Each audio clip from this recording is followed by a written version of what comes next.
এগুলো সব খাবার ভাই বলেন দিনই এগুলো একটু খাবারগুলো। আমরা এই যে বার্ডস এম্পোরিয়ামের পক্ষ থেকে জি, জি। এখানে নিয়ে এসেছি বিভিন্ন রকমের পাখির ভিটামিন ব্লক। জি জি জি জি তার মধ্যে এখানে আছে ক্যালসিয়াম ব্লক। জি জি ক্যালসিয়াম ব্লক। আচ্ছা প্রত্যেকটা ব্লকে হুক সিস্টেম। জি। খাঁচার মধ্যে এভাবে ঝুলিয়ে দিতে পারবেন, পাখিরা এসে চারদিক থেকে কামড় দিয়ে দিয়ে খাবে। আচ্ছা আচ্ছা ক্যালসিয়ামটা হচ্ছে ডিমের উৎপাদন বাড়ায়, পাখিকে ব্রিডিং মোডে নিতে সাহায্য করে। জি তারপর যে ব্লকটা দেখতে পাচ্ছেন এটা হলো জিঙ্ক ব্লক। জি জি জিঙ্ক ব্লক হলো ডিমের ফার্টিলিটি বাড়ায় এবং ফেদার গ্রো করতে সাহায্য করে। জি জি এটা হচ্ছে মিনারেল ব্লক। এটা মাল্টিভিটামিনের মতো কাজ করে, পাখির গ্রোথ বাড়ায়। বিশেষ করে বাচ্চা পাখির জন্য এই ব্লকটা বেশি। আচ্ছা আচ্ছা আচ্ছা লিভার টনিকটা হলো পাখির লিভার সুস্থ রাখে, পাখিটা ঘুমাবে না, সবসময় জন্মনে থাকবে।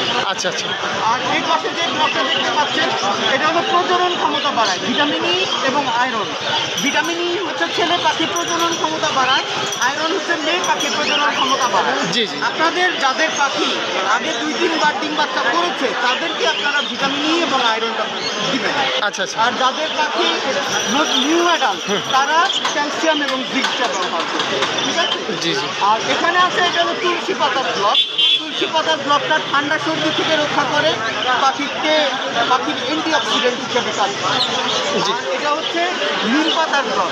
নিম পাতার ব্লক পেটের অসুখের জন্য কাজ করে, যেমন ডায়রিয়া, সবুজ পায়খানা বা ডিওয়ার্মিংয়ের যে কোর্স। এই নিম পাতার ব্লক খাওয়ালে ডিওয়ার্মিংয়ের কোর্স করানো লাগে না, সবসময় পাখির পেটটা অটোমেটিক ক্লিন হবে। আচ্ছা ধন্যবাদ ভাই। এমনিতে বাথরুমের পক্ষ থেকে আপনাদেরকে অনেক আচ্ছা এগুলোর প্রাইস কেমন হতে পারে? এখানে আমরা সেল করছি এগুলো 30 টাকা করে, আর বাকিগুলো সব 50 টাকা পিস। ও আচ্ছা আচ্ছা ধন্যবাদ।